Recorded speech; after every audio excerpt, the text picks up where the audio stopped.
what's good? We about to react to this hour-long video, and let's get into it. They talk about it every day, somewhere. If I go to a foreign country, magic, what magic? It's the same everywhere.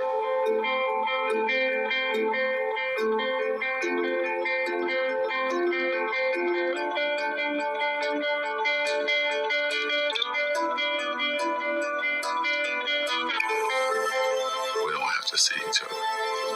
We don't have to say hello. We don't have to call each other. That's my main competition. It's always been like that. There's facts. I mean, both teams had a whole bunch of depth on their team. Larry Bird, Robert Parrish, Dennis Johnson, Kevin McHale, Danny Ainge, plus more on the Celtics, Lakers, Magic, Kareem, James Worley, Michael Cooper, McAdoo. They had a whole bunch of depth, bro. And they both won a whole lot. They dominated their era, so. You know you got this tight bond with this cat, and you don't have to see him for a year or two. But you're always going to be linked to him.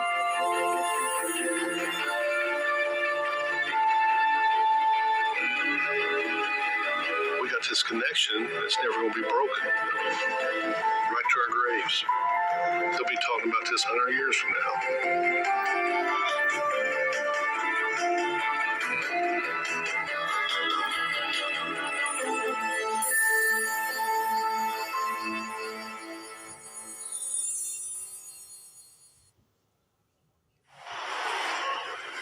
It all began here in Salt Lake City, Utah, on the night of March 26, 1979. It was the NCAA championship, Indiana State versus Michigan State, a game that still ranks as the highest-rated college final ever on television. A game that's now remembered as a prologue to a rivalry that transformed a sport and intertwined two legacies. But on that night, March 26, 1979, the first time Magic Johnson and Larry Bird ever went head-to-head on a basketball court, they were simply two young... Boy, look at Magic, boy. He had that fro. Bird and all blue in Indiana in college, boy. Young Bird, young Magic, boy. Shit, you could tell they dominated. They was whooping these boys' asses when they was in college, boy. Trying to win a very big ball game. Well, this is probably the biggest game I'll ever play in my life, and I just feel like, I'm representing not only myself, my team, but we're representing our school and our town, Terre Haute. Well, it's a dream come true, really, for me. I won the state title back in my home state, and then my next accomplishment was going to the NCAA and playing in a game like tonight in the finals. They were two stars thrown together by the cosmos to compete, but only one of them had been groomed for the spotlight. In his case, it seemed since birth. I think his upbringing in East Lansing really put that smile on his face in the beginning, and it never came off. Born August 14th, 1959, Irvin Johnson grew up in Lansing, the gritty industrial capital city of Michigan. Raised under this little roof, he was one of Christine and Irvin Johnson Sr.'s 10 kids. Christine was a school custodian, while Irvin Sr. worked two jobs nearly around the clock. My father, he got up early every morning, 6 o'clock or so, and he went to work on his trash hauling truck every single day. Around noon, he would come home, catch a nap, and then he worked for General Motors for 30 years. And he won an award for never being late and never missed a day. As a young... That's respect. I mean, his dad had that grind mentality. Shit, that's how I be, bro. When I be working, shit, I be trying to I miss no days or whatever, but shit, that shit be hard sometimes. You be like, damn, bro, I want to call off and all type of shit. But shit, you gotta do what you gotta do if you want your money to be coming out looking right. Now I respect it. Like his dad had the hustle mentality. Magic had the hustle mentality when he was on the basketball court. Like shit, he outdid players and shit. It was a reason why he a franchise player. He won. He even won in college and to the NBA, and he dominated and shit. Nah, I respect it. He had his dad mentality. Youngster, Irvin displayed his own strong work ethic on the blacktop. I was out there all day long. Before we went to school, the bus leave at 7:30. I was out there at 6:30 working on my game. My mother sometimes had to bring me food, or she would have one of my brothers and sisters go get that boy so he could eat something. From a very young age, Irvin knew what he wanted to do. He had it all planned out. My dreams were to play in the NBA and become a businessman. The first neighborhood basketball powerhouse, Sexton High. I knew the players, I knew the tradition. I wanted to be a part of that. And it was on the west side of town, which was at that time predominantly black. But when Lansing, like many cities in the mid-70s, began busing to desegregated school system, Irvin's journey took an unexpected detour to a predominantly white school across town. My first day at Everett High School was my first time I really had to understand there was a race problem. Nobody white would speak to anybody black, and nobody black would speak to anybody white. A lot of racial tension, a lot of fights. Shit, yeah, that's crazy, bro. That's crazy. That's crazy as hell, bro. Imagine living at those times, bro. I couldn't. Shit. You know, man. Damn, that's crazy. You know what I mean? And that's messed up, bro. Like, how the hell, you know what I mean? End of the day, bro, we all people. End of the day, how you gonna look at color, bro? We all people. We all bleed the same. We all shit the same, bro. But, you know what I mean? Like, you look at the bigger picture, that none of that shit matter, bro. That's why in the world today, bro, we don't see change because we all against each other, bro. Why the fuck we can't all come together and shit? We could see change in the world, but that's why the world is all fucked up and all these kids be fucked up in the head. This world crazy as hell, like for real. Rioting. They didn't want minorities there. He kind of shrugged it off, and basically his attitude was, okay, well, I'll overcome this. Whenever there was any racial problems, the principal would get Irvin and go talk to these kids. I can just see him with his big hands. Calm down, just calm down. He'd break up fights. Talk with his friends, tell him, let it go. We can't fight about everything. Let's just chill. Let's play basketball. And there was no dispute over Irvin Johnson's ability to play ball. His talent was so great that soon after his varsity debut, a local reporter, dazzled by his exploits, gave the budding star a nickname. In the beginning, I thought it was foolish and dumb. I didn't know nothing about a nickname. Then what happened was, you start saying, wait a minute, it fits my game. Yeah, I'm about to say, man. I mean, shit, that shit crazy. That man said that shit is foolish and dumb. Don't call me that shit. But no, man, that fits you on the court, man. You magic. You spectacular and shit. You know what I mean? With the passing and shit and all around game and shit. You know what I mean? It fits you. Like, you know what I mean? And he caught on to it. Like, shit. Nah, that's respect. Hanging out with my boys on the street corners, we used to sing Temptation songs. They started saying, hey, man, Magic, that's cool. And then people on the street start saying, hey, Magic. And I said, He bought into it, and I think he felt he had to kind of live up to that name. And I must say that he did. Change your style now that He loved it. The more attention he got, he wanted attention from anybody he could get it from. Yeah, it does. I really love the game, and I just want to win.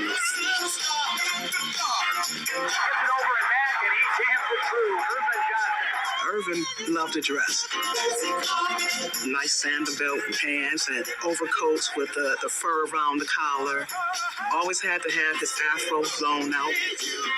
He had to look the part, play the part. Irvin was the first guy to have a posse. He not only had a posse of a lot of black kids, he had a lot of white kids hanging around him. Some of my white friends are like, hey man, we're having a kegger tonight, won't you come on by? And I'm saying, what's a kegger? So he said, well, what it is, we get this big keg of beer and you just go for it. Okay, well, what time does the kegger start? Because regular party time in our neighborhood is 10, 11 o'clock. The kegger starts at 7. I said, the party starts at 7 o'clock? And I said, okay, man, I'm going to come to the kegger. We had a good time. The music was kind of bad, but we had a good time, you know.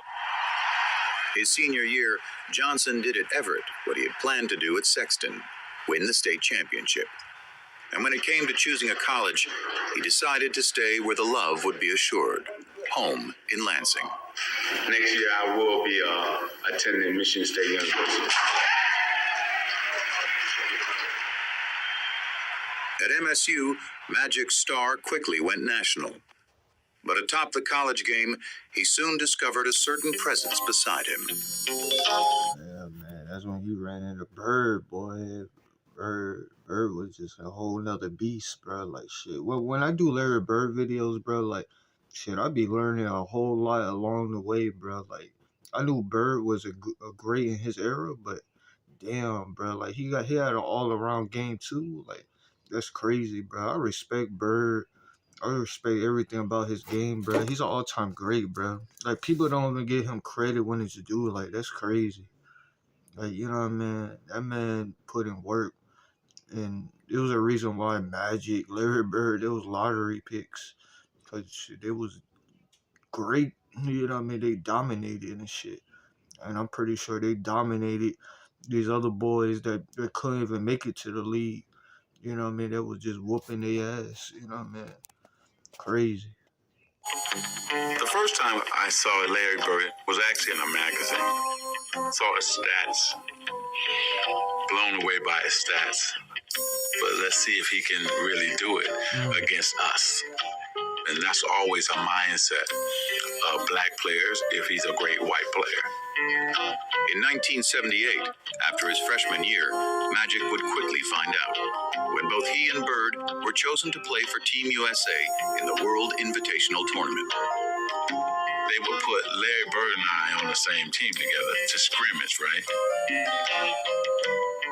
It was blowing my mind because he's dominating Jack Givens, Player of the Year in college basketball. Larry Bird is eating him alive. Man, that tells you a whole lot, man. Like, Larry Bird didn't shy away from the competition, boy. He like he said, he dominated the Player of the Year, bro. That shit crazy, bro. That man, and he eat him alive. Yeah, he couldn't mess with Bird. Bird was just on some next level. You know what I mean? And when he got to the Celtics, boy, it was like game over for real. When he had all that depth on his team, boy, it was lights out for real. I mean, it was lights out for both of them because in that era they dominated. Shit, they was just dominating, boy. I couldn't wait to call home to tell my boys, man, this dude named Larry Bird is for real. This is the baddest white dude I've ever seen in my life.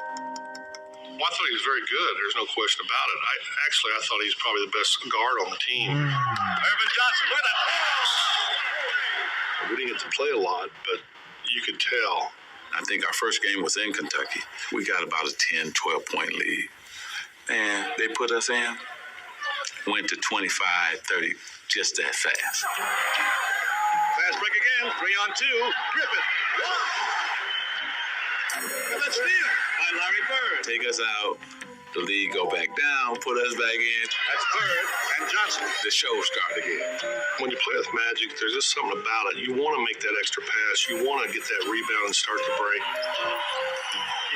We came down. Yeah, like y'all wanted to win. Y'all made each other look good. I mean, that's what team basketball is all about.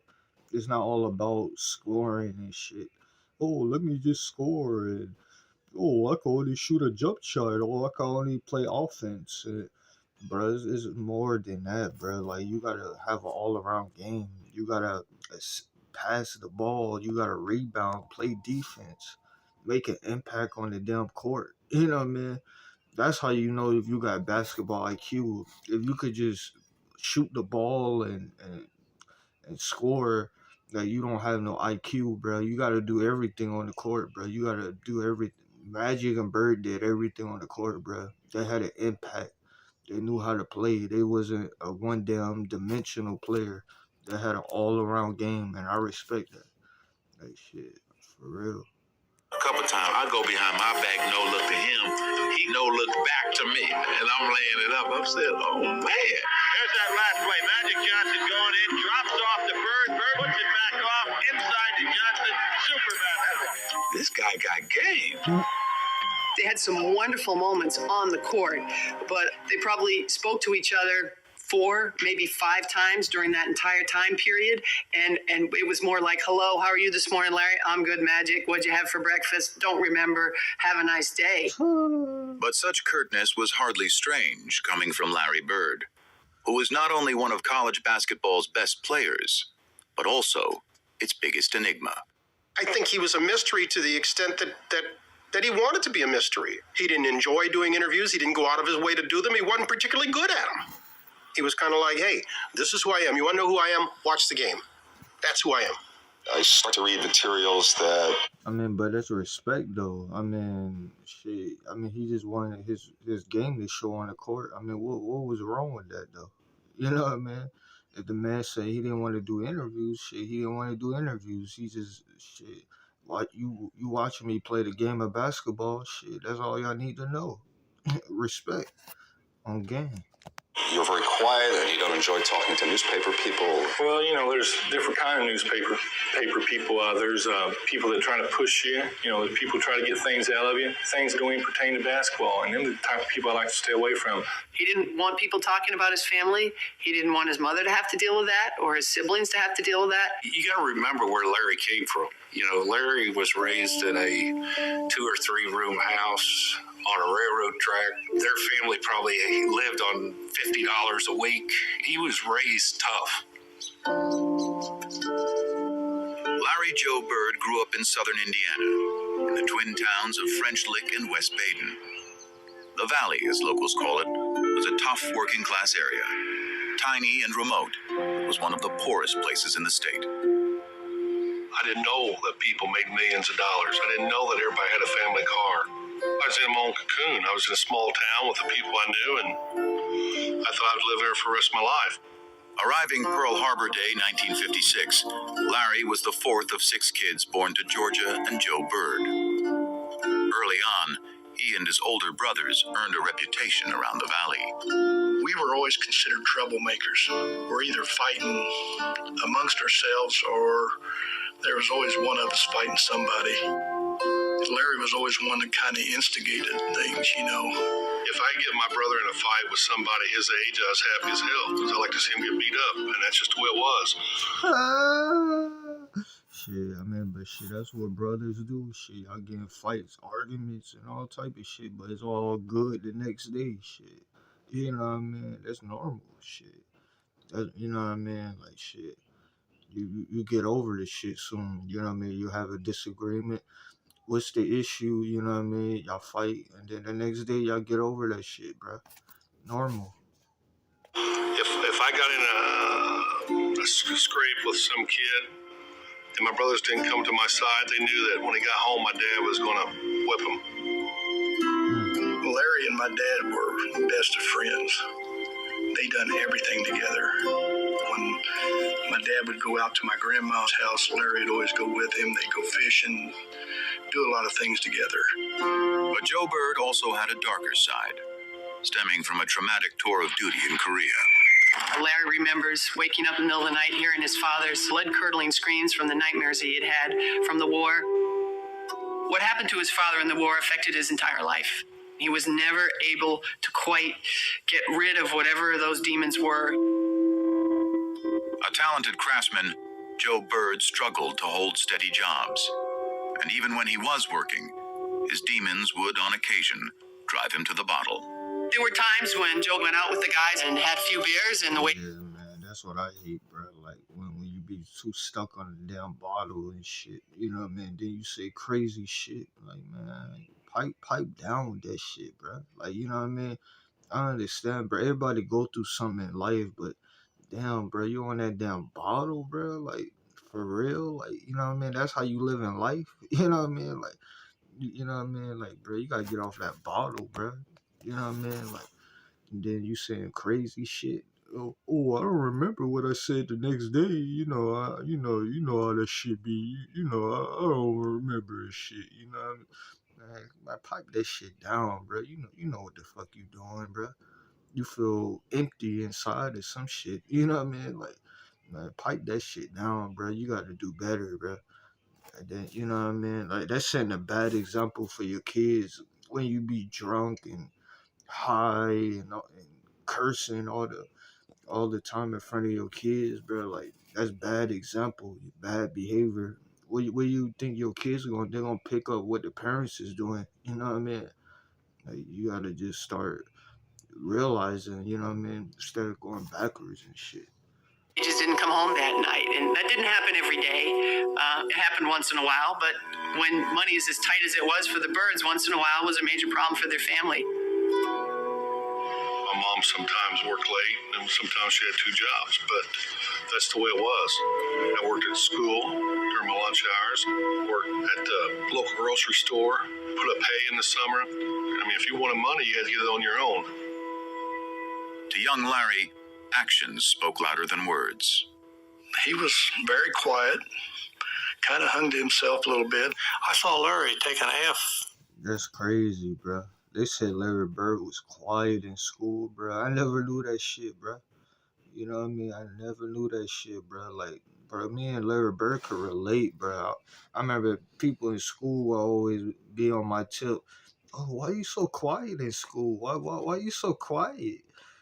Like, you know what I mean? Like, I would always wonder to myself, like, why the fuck does it concern you? Like, I'm not even bothering you. Why are you so worried about another kid? Like, you know what I mean? Like, you know what I mean? Like, what the fuck are you so worried about it for? You know what I mean? Like, shit, everybody's not gonna have the same personality. Like, what the fuck? You know what I mean? You doing all this other shit. You know what I mean? I'm more reserved. Like, what the fuck? You know what I mean? Like, that shit crazy. In an English class, because he had to get up in front of his peers and give a speech. And so I won't do it. But he just could not get in front of his friends and talk. He was that shy. Of course, next thing you know, when he knew it was time for all of us together at the gymnasium, well, there he'd be. The minute he'd get a basketball in his hand, things were totally different. Basketball was just, it came to me, seemed like easy. I didn't have the quickness, I didn't have jumping ability, I just thought the game out. By his senior year at Springs Valley High, Larry Bird had sprouted into a star. But Bird was from the Valley, hardly a hotbed of talent in the big-time world of Indiana hoops. The first thing they say, well, they don't play nobody down there. He's from French Lick. They don't play nobody. I think that put a chip on his shoulder, always having to prove who he was and how good he was. He was good enough for Indiana University's Bobby Knight to come calling late his senior year. And folks in the Valley couldn't have been prouder. Their local hero was heading 60 miles north to play ball for one of the best college teams in the land. Once I got to IU, it didn't take long to realize that I was out of my cocoon, had over 30-some thousand students, that I didn't have the funds. First week and a half, I thought, man, this ain't gonna work. He left after 24 days. let my mother down. She didn't talk to me for 2 months, but it didn't matter what other people said. To this day, I don't care. Respect. Back in French Lick, Bird took to working for the city, hauling trash and painting park benches. Meanwhile, by that winter, his father's demons had taken him to an even darker place. By this point, Joe and Georgia were divorced, and he was behind in his payments to the family. The police came by, and of course, they all knew him. So Joe said, hey, I need a few hours to get my affairs together before you take me away. So he called Georgia, and he said, you guys will be better off without me, and I'm going to take my life. And he put the phone down, and he killed himself. He shot himself. When Dad passed, it hurt Larry. I mean, that was his best friend. That's gone now. But Larry didn't show it a lot. He just didn't say much. He just kind of held it within. Yeah, I mean, like it's fucked up. You know what I mean? That's fucked. You never know what people going through in life. That's why you never like really like downplay people and shit. You know what I mean? Like, and then they said Larry Bird just kept a lot of shit in. Like bro, like I could relate to Larry Bird, bro. Like how they say he keep a lot of shit. I'm like the same way, bro. I keep a lot of shit in, bro. Like I don't like I don't like nosy ass people and people trying to dig into your shit too much, bro. Like get off the tip, boy. You know what I mean? Go get you a bag. You know what I mean? I'm more like reserved, bro. Like I'm about like on my grind. I'm worrying about myself. You know what I mean? I ain't worrying about what other people doing. That's on them. You know what I mean? They don't want shit in life. That's on them. You know what I mean? You gotta be a grown ass man and do what you gotta do instead of being a fucking kid your whole life. You know what I mean? You know what I mean? You gotta, you know what I mean, be a man. You know what I mean? And no little ass boy. You know what I mean? That look lost and all this other shit. You gotta be a fucking man. You know what I mean? I could relate. I've never heard him speak out about it at all. I was mad when I heard about it, and I was madder after the funeral because I thought he sort of cut out on us during a tough time. But he went through a lot in his life, and he did what he had to do. If Bill Hodges hadn't been as persistent as he had been, Larry Bird might never have existed in any of our minds. I believe that with all my heart. I really do. It was Bill Hodges, a young coach from Indiana State University, who convinced Bird to give college hoops another shot. So with a promise to his mom to graduate, Bird headed to Terre Haute and ISU, a school that never so much had been to the NCAA tournament. Once I started playing, it's the same old thing. He's at a small school and he ain't playing against anybody, which is fine. Still dominated. Wherever hoops gather, Man said I still dominated. Them boys couldn't mess with me. Shit. I mean, but that's respect though. I mean, that man had the ultimate confidence. He already knew he was going to the league. You know what I mean? He already knew. He was like, the boys couldn't mess with me. Like, you know what I mean? That's respect. The talk of weather, Indiana has a new state bird. Now his claim to fame is just the way he plays the game. Indiana has a new state bird. It's not the Cardinal now. Hey Larry, take a bow. Indiana has a new state bird. By the time he had led tiny ISU as a senior to a 33-0 record and a spot in the '79 title game, Larry Bird had become, alongside Magic Johnson, the talk of college basketball. Just a year after sharing the court on Team USA, they were back together.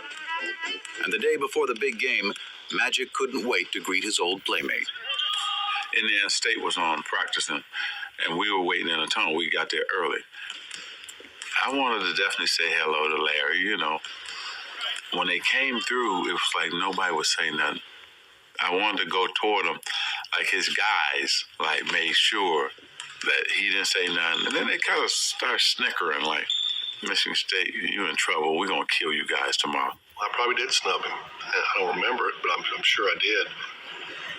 I didn't.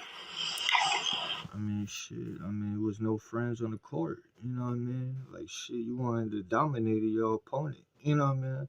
Shit, we can, you know what I mean? Outside the court, I mean, you can do whatever, but on the court, bro, like, between these lines, bro, we competing, bro. Like, I'm pretty sure, like, that's how he looked at it. You know what I mean? Want any, like I call it love fest, hugging and slapping high fives with opponent. You're there for a reason. You're there to win a game. That just said it's on now. It is Indiana State against Michigan State. I'm Bryant Gumbel, and the fans here are going bananas. I mean, let's face it, if Larry Bird were black and came from Chicago, it wouldn't have been as big a deal. They were polar opposites. One black, one white, one outgoing, one shy. That was the charm of the attraction. The Bird against Magic. All of the superlatives have been used, and believe me, all of them have been warranted. Heading into the tournament, Magic was the bigger star. But by tip-off, it was Bird. Having hardly missed a shot in the semifinal, would become the focus of fans, and more importantly, of Michigan State. We actually had two men on Larry everywhere he went. I'm surprised they didn't play a box on one, 4 guys on Larry and 1 on the other 4. Because they didn't have a lot of talent. If you stop Larry, you pretty much stop them. Look at the pressure around him. 2, 3 men, and he's short.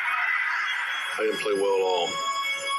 Yeah, man, shit, you had to put the whole damn team on Larry just to make him, you know what I mean, to throw his game off. I mean, shit, yeah, that shit crazy.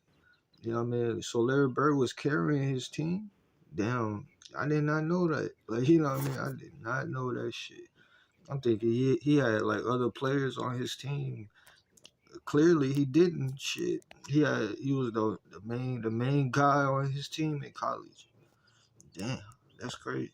Biggest game of my life. I didn't play well.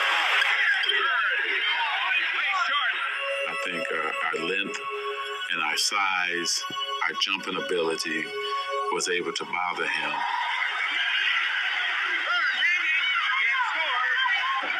I didn't shoot well. Missed, I think, 3 free throws. Larry Bird has had a cold shooting night. I battled him, but I didn't have it.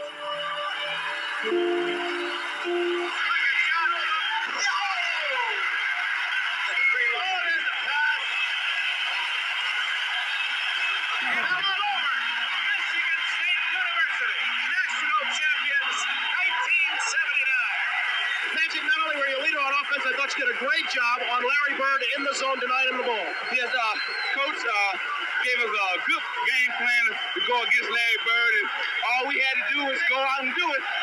That's what we done. And congratulations, Super Bowl game.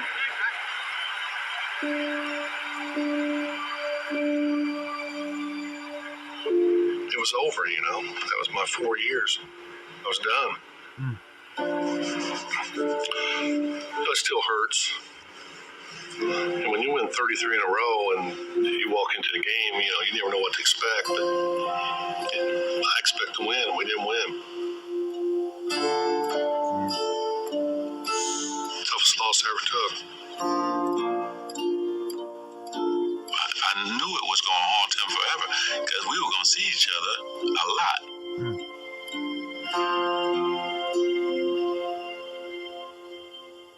The National Basketball Association, in its 33rd season, is troubled by diminishing crowds and declining television ratings, signs that fan interest may be waning.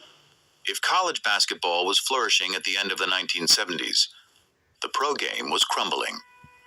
After the golden era of Bill Russell and Jerry West in the 1960s, a merger with the ABA in 1976 had led not only to new teams, but a new temperament. It was a new league with new times, with renegades, with individuals. Ooh. There was an argument made, plausibly, I think, that it was too black a league for the United States of America in the late 1970s. You think about the Knickerbockers at the time. The running joke was it was the Knickerbockers. That's what it was. It was the N-word. It's turning off a lot of white customers that are coming to the game, Why? I I think there's a conflict between the white and the black, and I don't enjoy going to basketball and seeing all black players. I mean, I think What the fuck? On TV, he said that shit. The fuck? Boy, you crazy as shit. And I'm pretty sure you felt like a dumbass when the whole world ended up, you know what I mean, coming to, like, I mean, the whole world is all fucked up anyway, even back then. But I mean, like, what the fuck? They allowed that on TV? You crazy as shit, boy. That shit crazy, bro. Like, all the shit they promote even back then. You saying that shit? What the fuck? Like, what the fuck is wrong with you inside? Like, you know what I mean? Is it like I know you had to be raised under fucked up and shit, but like what they will allow that shit on TV? Like that shit crazy. Crazy as hell. And they said too black, they meant not just in terms of color, but in terms of style. Let me get mine, and the hell with yours. Basketball for us was about the best moves. You wanted to be that big player that everybody talked about. You wanted to be the one. You didn't think about winning championships or team play. And those were just the issues on the court. The NBA had this image of an all-black league with a bunch of guys who did drugs. The teams were losing money, and they had no sponsors. And that's pretty much a death knell right there. It's a known fact that you need your white superstars.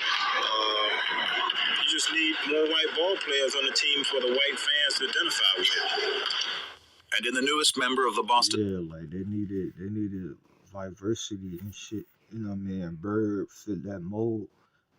And the crazy thing is, Bird was, I mean, you know what I mean, like, he like as a small forward, how tall he was and dominant, like Gordon Hayward is nowhere compared to Larry Bird. Like, that's a understatement right there, you know what I mean? But Larry Bird was just on the next level, you know what I mean?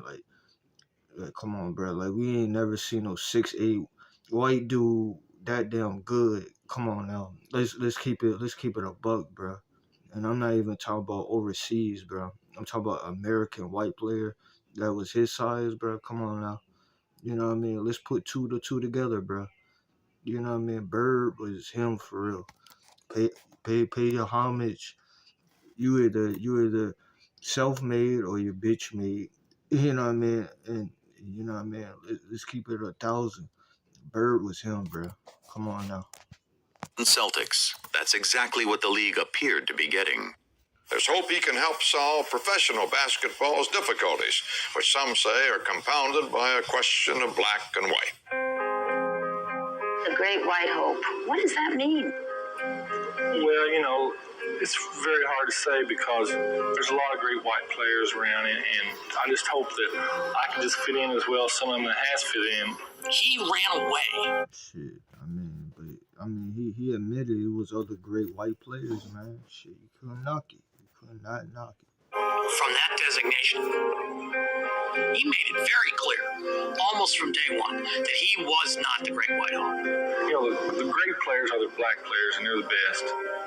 Such deference meant little to black Celtics like Curtis Rowe, Sidney Wicks, and Cedric Maxwell, who looked at Bird and saw not the Great White Hope, but another case of Great White hype. He didn't impress me no more than any white guy I've ever seen play before. I think that you would say that most black players at the time were racist in the sense that we did not think that you could find a white guy who could play better than any black guy. When I walk in the first day of camp, them guys were on the floor stretching, and here comes the white savior, here comes this, here comes that. I sort of enjoyed it because I knew I was going to battle them all day. But Curtis and Sidney didn't last long. They didn't make it through the first practice. They were cut. So then it was just Cedric. I'm thinking, oh, he's slow. He can't get off a shot. He's not that strong. This is going to be a layup. Bam. Knocks down a jump shot. Okay. Maybe that was luck. Gets the ball again. Like, look how he said it. He was like, oh, that's luck. Like, come on, bro. You know what I mean? He teared your ass, and you know what I mean? That's crazy, bro. The other two dudes can't even make the fucking Damn, bro, y'all went outside, bro. You know what I mean? And bro, Bird was whooping your ass, and he showing it, boy. Bam, knocks down another jump shot. Now I'm thinking like, okay, hey, you know what? I'm gonna D this guy up. I'm gonna show him his life. 20 feet away, bam. 25 feet away, bam. My mind just goes to the, damn, this white guy can play. It was a good thing, too. The storied Celtics might have been the winningest team in NBA history, but they were fresh off their worst season in 30 years. And in Bird, they had a player who was not only supremely talented, but tough enough to take on any challenge. I always played like everybody in the world was against me. I thought everybody was against me. I should think up things to get me rattled before a game. Ooh. He knew how to fight. I know that. Ooh, boy, he throwing them hands, boy. He wasn't no bitch, boy. Bird was a song, boy.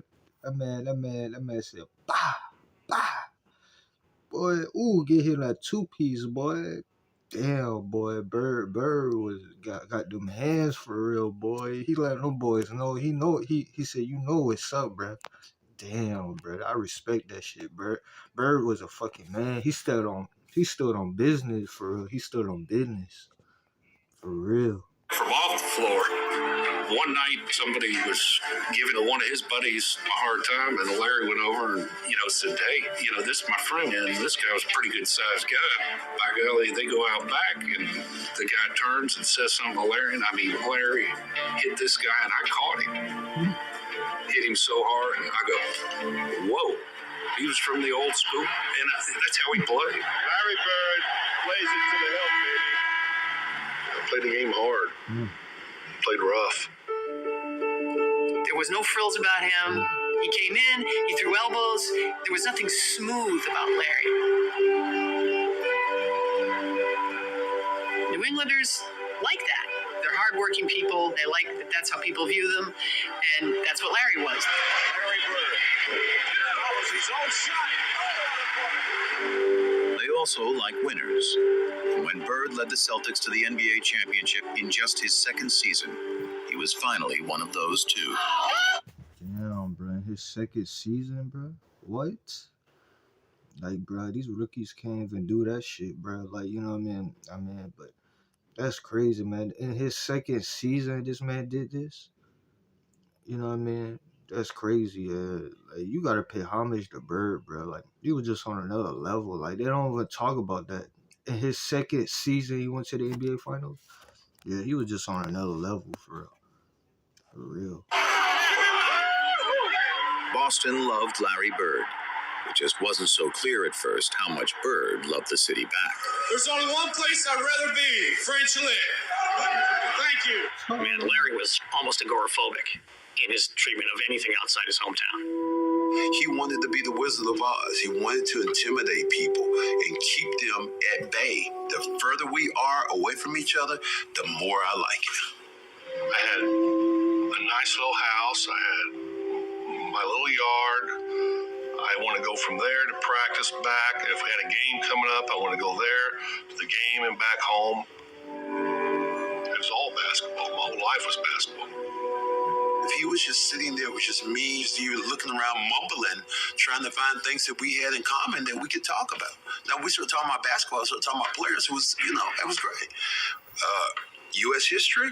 No. We forced passes, we made errors down the stretch. Daily events? No. I made the shot, and from then on we was up by 2, and they had to get back in the game, which they did. Politics? No. Try to not do anything I can't do or do no more than what I can do. I just go out and try to do my basic game. He proudly dubbed himself the Hick from French Lick, and he looked every bit the part.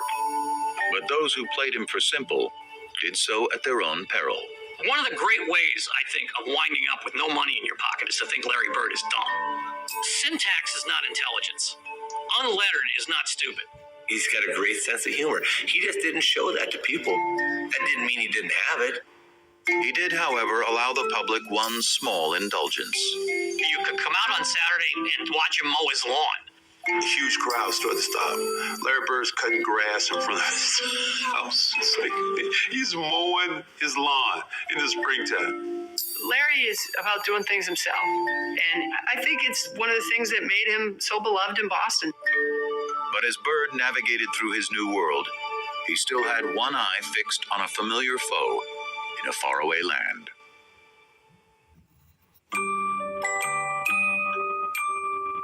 What tripped me out was I'm riding in the limo. I'm seeing orange trees and lemon trees in people's front yards. Said, stop, I gotta go pick an orange. Are you crazy? I said, no, I gotta do this. And so I ran up like a scared little kid, grabbed the orange and ran back to the limo. I'd never seen an orange tree. I'd never seen a lemon tree. I was fascinated. Shit, I haven't either. Shit, I mean, you can't blame him. When 20-year-old Irvin Johnson arrived in Los Angeles in the fall of 1979, he was a world away from Lansing, the only home he'd ever known. He was the #1 pick of the LA Lakers, a once dominant franchise stuck in mediocrity. In the stoic Kareem Abdul-Jabbar, the Lakers had talent, was energy. Irvin Magic Johnson was only too happy to provide it.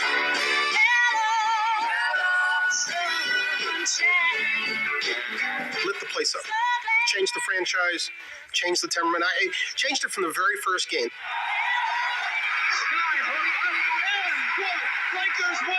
Here it was, the first game of a long season against the lowly Clippers.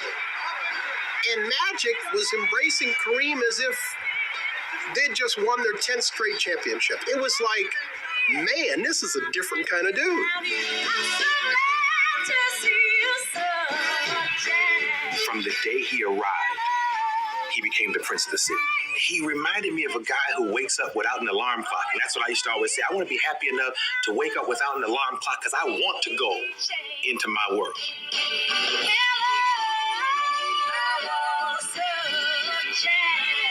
He had it, what it is. As far as I was concerned, the it was not his ability or his size. The it was his attitude, was his leadership, was his mind. I mean, I don't have to talk about Game 6 in Philadelphia. Magic Johnson will shove. In his rookie season, Magic had helped lead the Lakers to the NBA Finals against the Philadelphia 76ers. Yeah, that's crazy, man. That man was a rookie playing center while Kareem and he dominated like that. I believe he had a triple-double too. Like, you know what I mean? Like, nah, that's crazy. And as a rookie, man, when he did this, like, nah, Magic and Larry Bird in that era, bro, like, they dominated for real. Like, people don't pay homage to them, bro, like, enough. They do all this clown shit, but, bro, they was putting in work, bro, and they was young when they did this shit, too. You know what I mean? There was young boys doing this shit. It was bad boys when they played in the league, bro. Like, you know what I mean? And then people try to down, you know what I mean? Of course, man, when they got hurt, I mean, of course you gonna have Isaiah and, you know what I mean, Jordan and all of them whooping them up when they hurt, but when they wasn't hurt, they couldn't fuck with them. You know what I mean? That's a fact. You know what I mean? Game 6, with an injured Abdul-Jabbar back home in LA, Magic played all 5 positions, scored 42 points, grabbed 15 rebounds, and dished out 7 assists, leading the Lakers to the championship. In just 4 years, he had won titles in high school, college, and the pros. Magic, what do you have that makes you perform like this in these championship games? Well, I don't know. Just, I love to win. Across the masthead of the Los Angeles Times the next day, it said, "It's Magic." He was a star when he first arrived here, coming off the NC2A game. And quickly, during that first season, he became one of the stars in town. But that game put him on another level. That made him the star in town. It's funny how I wanted to meet the celebrities, but they wanted to meet me. I was like shocked. Like, wow, you know who I am? He was young, famous, and after Lakers owner Jerry Buss signed him to a 25-year, $25 million contract, very rich. The kid from Lansing was ready to sample a different kind of fruit. His playboy boss knew all the ripest trees. I said, oh, I'm hanging with him. When they were coming into the box and he had 10, 20 of them, and look, Irvin, which one you want? And I was like, oh, okay, it's like that. And then he was really getting it like that. I mean, shit, we all heard the stories of Magic and shit. You know what I mean? But you know what I mean? But shit, you got fame, money, all type of shit, boy.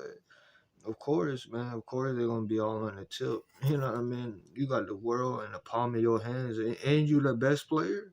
Shit, you live in a whole nother. What you living in a whole nother world for real when you got all that. Said, I'm gonna take you to the Playboy Mansion. What? The mansion? No, you kidding? I said, yep. So I went there, and my first time, I'm backing up like, I can't believe I'm in, but I'm backing up away. You know, it's like, I'm scared to death. Probably 10 guys to 100 women, you know. Everybody think it's sex-driven, but it's really not. You have dinner, then you watch the latest movie. And then, of course, I don't want to ever say that sex wasn't involved, because if you meet somebody, that's what you wanted to do. You did that, but it's really a great experience to go up there. So yeah, I had fun there. He came to LA like the Pied Piper. You know, people were giving him this and giving him that, but he stayed pretty grounded to the game. Everybody was getting high then, but you can't even smoke a joint around Magic. He had real old school, down in the trenches work ethic. And that was honed in him by his dad, Irvin Johnson Sr. Yeah, like they had strong parents that was by them, and they would see their parents work hard, and then they took that. They took what their parents did and did that in basketball, worked their ass off, and was the best players in the league. You know what I mean? Like they had their parents work ethic. You know what I mean? I respect that, bro. Like, because when you see somebody working hard, that's gonna make you go hard in your own craft. That's gonna make you go harder, and you know what I mean? Like, I respect that for real. Magic was always this guy. You know, he never did none of that, so I did everything for him. Magic Johnson was living on a natural high. He was starring in the role of a lifetime, point guard of a Hollywood team with an offense called Showtime. He even had the alter ego perfect for the production. I mean, Magic was his stage name. Even he would laugh about it. Well, he always says there's two people. There's Irvin Johnson from East Lansing, and there's Magic Johnson from Hollywood. Irvin Johnson is another guy. You know, here's Magic over here, and here's Irvin over here. Irvin is this fun-loving guy.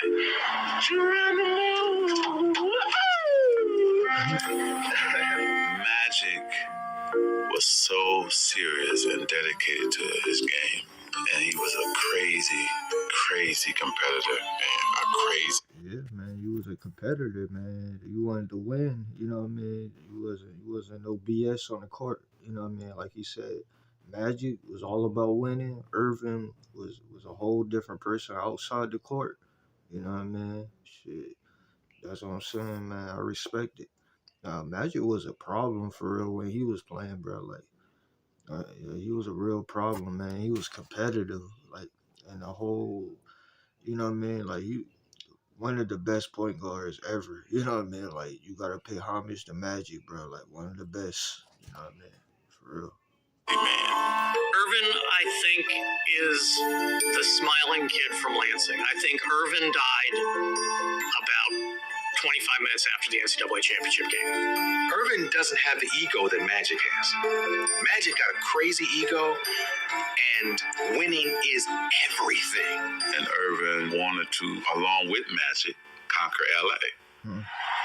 After having led the Lakers to 2 NBA titles in their first 4 years in town, Magic and Irvin were well on their way. say Magic wanted to be friends with Larry Bird. He wanted to be friends with him on the World Invitational Tournament, and Larry just wasn't very receptive. I think he wanted to be friends with him during the Final Four. Larry wouldn't even go over and shake his hand. So now Magic's saying, well, what's with this guy? Everybody loves me. How come you don't love me? And then they get to their rookie year, the first time they play each other, they have a very hard foul. And they have to be separated a little bit.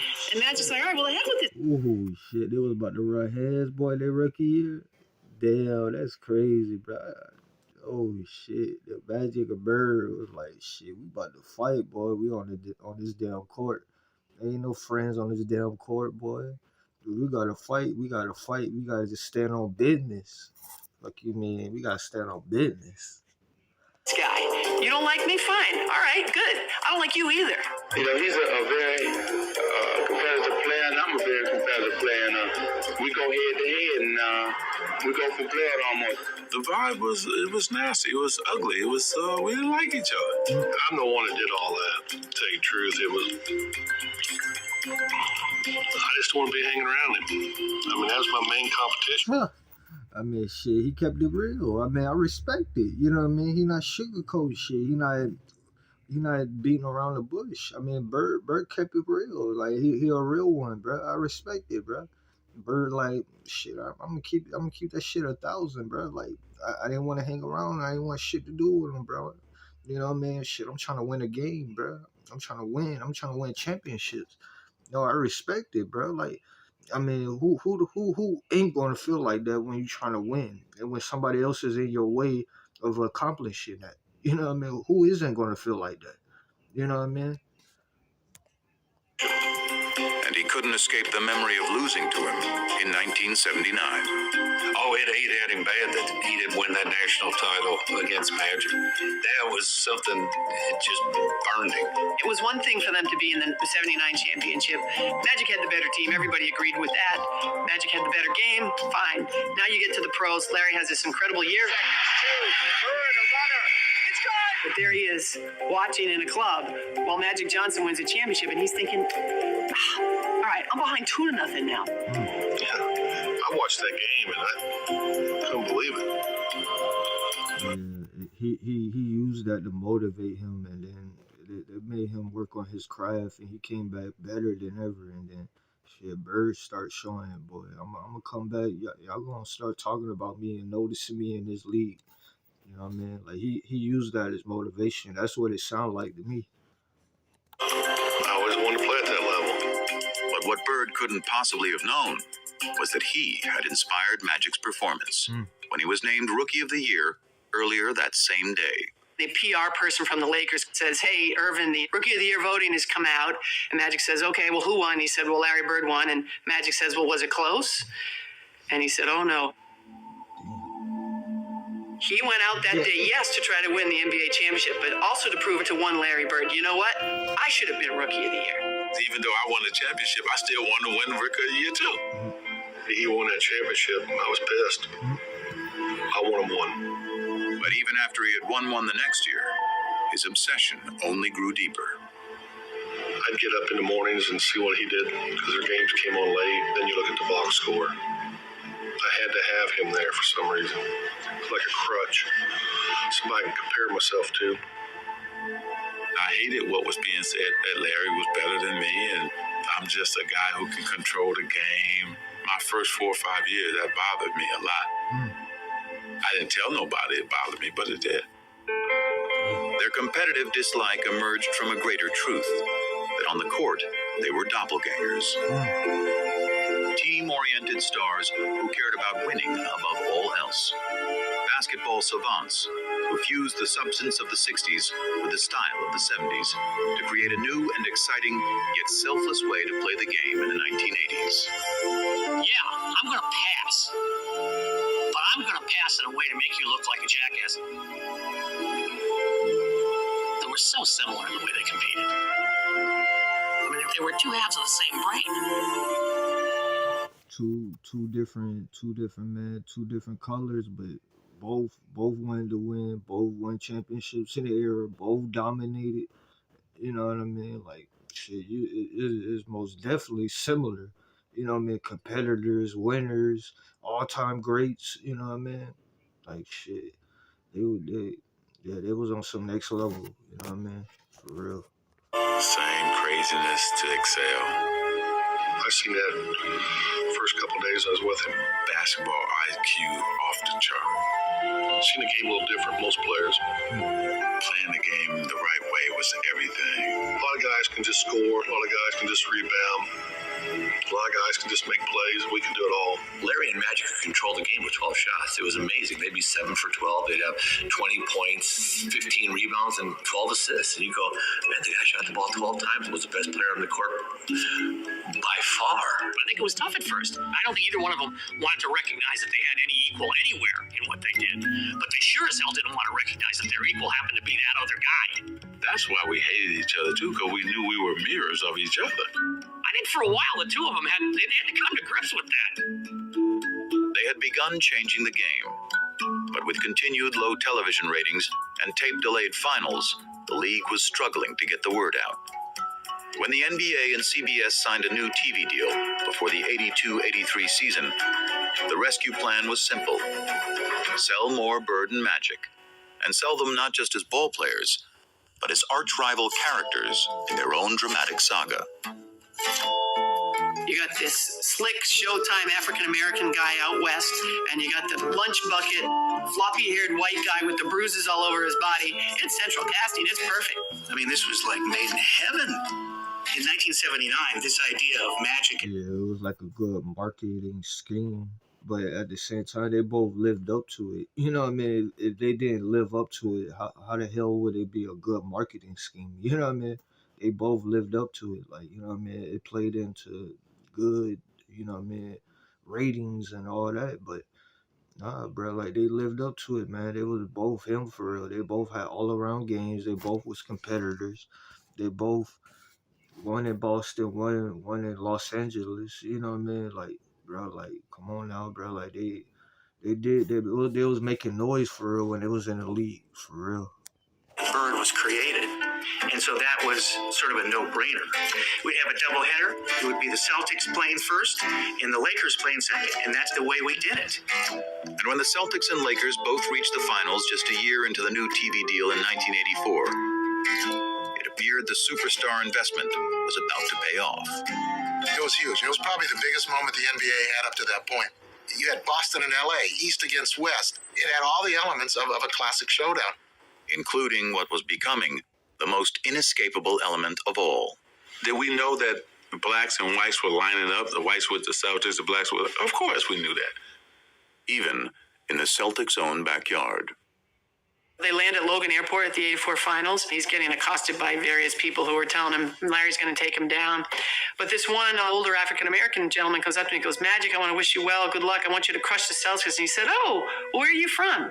He said, well, I'm from Boston. And he said, you're from Boston and you're rooting for the Lakers? I thought everybody here was crazy about the Celtics. And he looked right at me and said, now why would I root for those white boys? Boston, after all, was a town still scarred by the ugly busing crisis of the mid-70s. A violent period of urban unrest, during which white had been pitted against black. The resulting taint on the city nationally, coupled with a Boston roster littered with white players, affirmed to many black Americans that the Celtics were not the team for them. Even today, people said, you played with the Celtics. You know, I hated you at that time. You know, I wanted Magic to win. I didn't want that damn Larry Bird to win. We had all these black players, but they looked at us because we had Larry Bird leading us as a team that was white. They were perfect archetypes for what was becoming the biggest story in sports. But for the real-life players, the narrative was much simpler. It's finally going to happen. We get to go head-to-head again. It's just a matter of rolling that ball out there and let's get it on. Welcome then to the Boston Garden and the start of the NBA World Championship Series. I'm Brent Musburger. In each of the last 4 NBA World Championship Series, either Magic or Bird has competed. But this is the first time that the two have gone head-to-head for the title.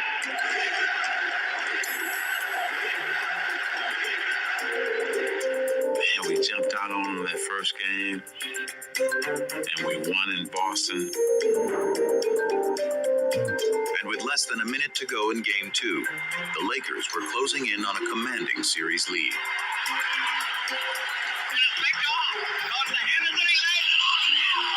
Yeah, he choked in the moment when he threw that pass, boy, and they capitalized from it. From that point on, things began to crumble. Magic rolls the ball. Magic trying to work on Maxwell. Magic has still got it down to 2 seconds. 1 second. He's going to have to shoot it. He doesn't get it off. Cheesy Johnson dribbling the timeout. What are you doing? The Lakers regained their stride in Game 3, only to be rudely knocked off it again in Game 4. And now let's watch it. Cooper and the Celtics, and now the bench is empty. When Kurt Rambis got taken out, we started fighting instead of playing. Kareem swings the elbow, and now is yelling at Larry Bird. Jaw to jaw. And it made us realize we were not mentally tougher than the Celtics. Magic's just not himself. To be sure they won't let the time run out as they did in Game 2. Harris steals the ball, and the Celtics call a timeout. There were a number of places where, Irvin didn't do what people expected him to do. Tied at 123.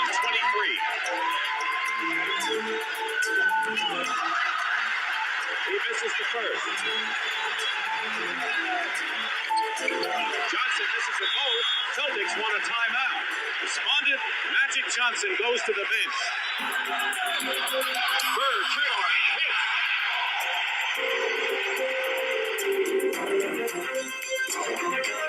Game 5 went to the Celtics.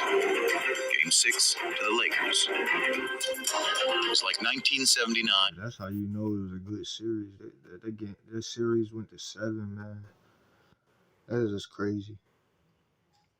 And then too, like all the depth they had on their teams, like they had a whole bunch of depth on their team. You know what I mean? Like it was really good teams. The Boston Celtics or Lakers back then, like it was really that good, bro. Like and they won, bro. Like it's crazy, really that good. And all over again, down to one game for Bird and Magic. If everybody had to look at it, probably would have said this is going to be 7-game series. I thought we'd sweep them in 4, but it's went a little bit longer. Now we just have to do it in 7. That's the only time I ever felt that. There ain't no way they're walking out here with a win. Magic Johnson. No way. Lakers have several chances, and here's Larry Bird shoving down the court. Bird.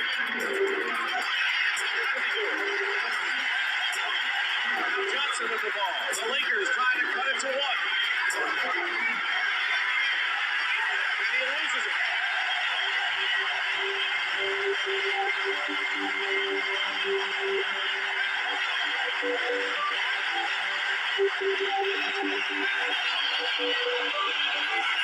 The Boston Celtics are the NBA World Champions.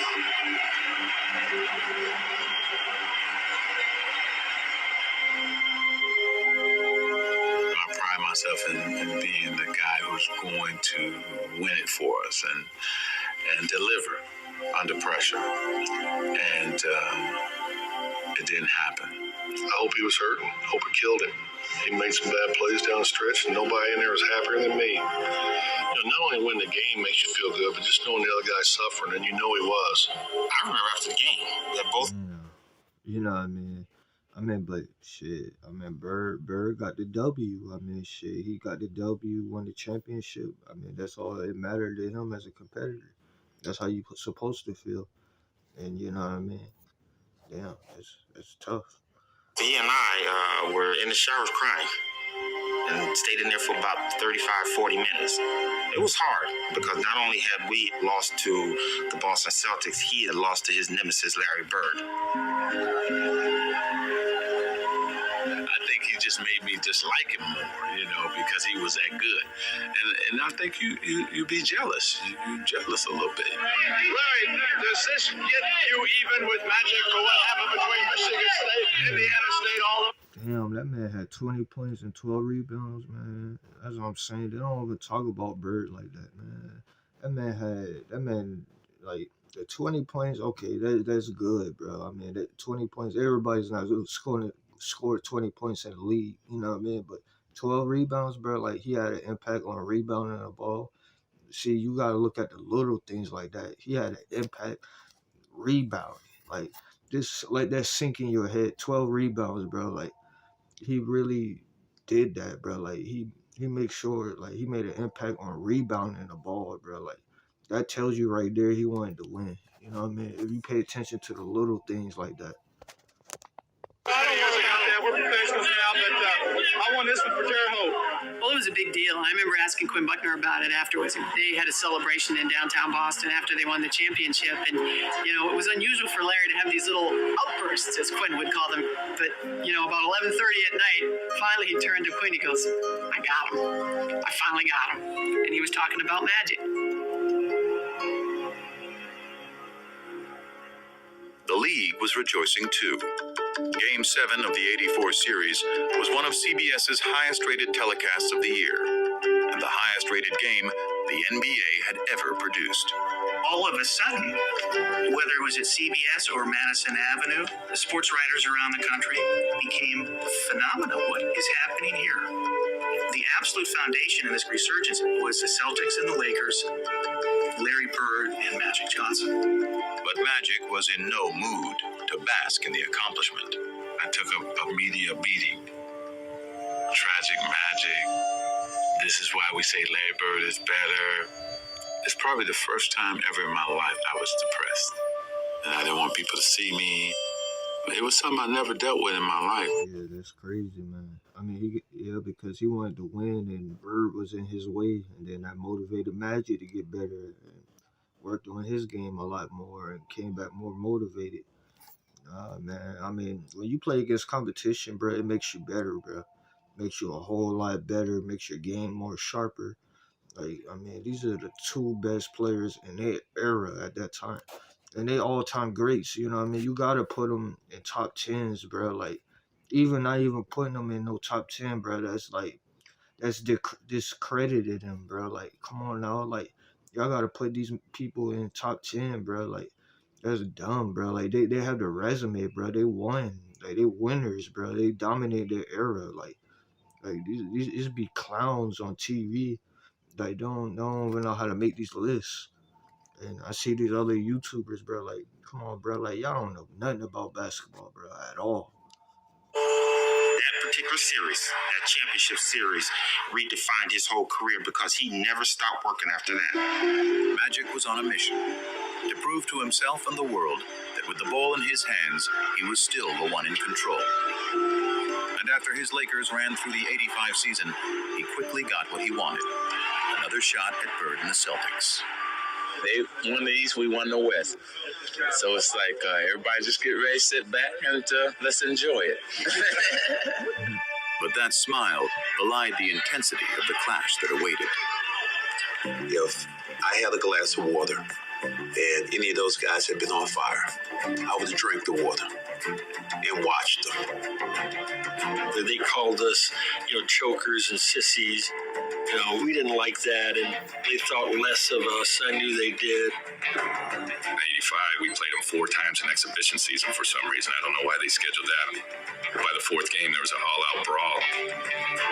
They call this one of the greatest rivalries in all of sport, the Celtics and the Lakers. And if that is true, it is the most one-sided rivalry in all of sports. 8 times these two have met for the NBA championship, and 8 times the Celtics have won. At guard, in his 6th year from Michigan State, at number 32, Magic Johnson.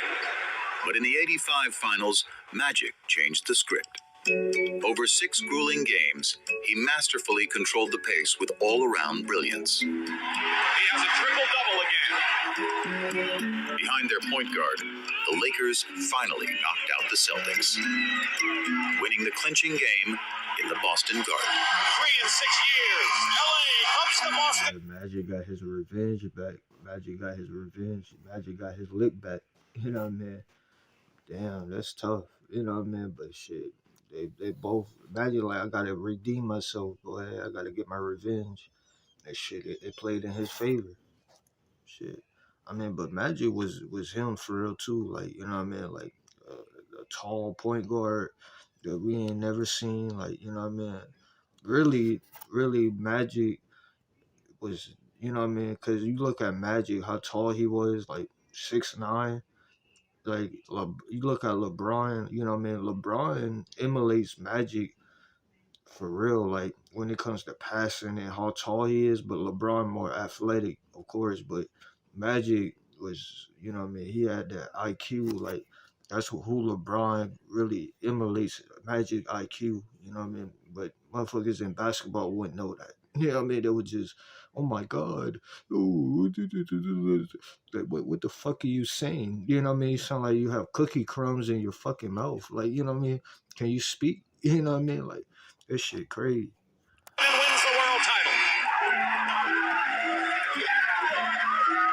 Redemption for one Magic Johnson. It's a long year last year to wait for this moment right now.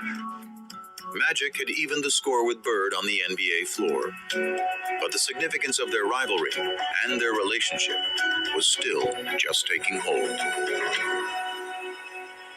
You crazy. I said, you crazy. I'm not shooting no commercial with Larry. Yeah. So I said, okay, what, we're going to shoot in L.A.? I would never went to L.A. to film it. But where are we going to shoot it? If you want to shoot a commercial, come to my house. I was like, oh, no. One stoplight. And I thought Lansing was small. I think the plan was, I'm going to go here, I'm going to do what I'm supposed to do, and I'm trying to get up out of here. My plan was that. Even after Converse had convinced Magic and Bird to film a sneaker ad together in the summer of '85, a question remained. How would the two hated rivals on the court get along off of it? I don't know how he's going to react. I don't know how I'm going to react. We didn't even shake hands, so how are we going to do a commercial together? The ad was to be filmed at the home. Damn, they really hated each other that damn much. You know what I mean? Like outside the damn court, they're like, shit, we don't really got nothing to say. You know what I mean? Well, what the fuck do we need to do? You know what I mean? We competitors. We trying to win. We on different sides of the court. You know what I mean? Like, what the fuck? You know what I mean? Like, damn. You know what I mean? But it was that competitive, bro. Like, that's how it was back then. Bird had built for his mom. It featured a full-length basketball court, the day's first location. So they say, okay, you're playing one-on-one, and I'm looking at Larry, and he's looking at me like, is this real? Are we playing? Because, you know, this is Magic and Bird. I could just hear Larry, you know, starting in on, well, you bring it to the basket, I'm going to send it 30 rows up. So the guy was like, no, not like that. A fun game. We were both like, oh, okay. Like, yeah, they're like, man, we're like, you know what I mean? We gotta just sell this shit. You know what I mean? They're like, oh, okay. You know what I mean? Shit, cause shit, we could get ugly and down in business for real on the court. You know what I mean? We're like, okay, man, we just gonna do this, collect our paycheck doing this shit, bro. You know what I mean? Like, shit, yeah, bro. They really that competitive, bro. like, you can see this relief coming over both of our faces. That brief détente led to the next stage, dialogue.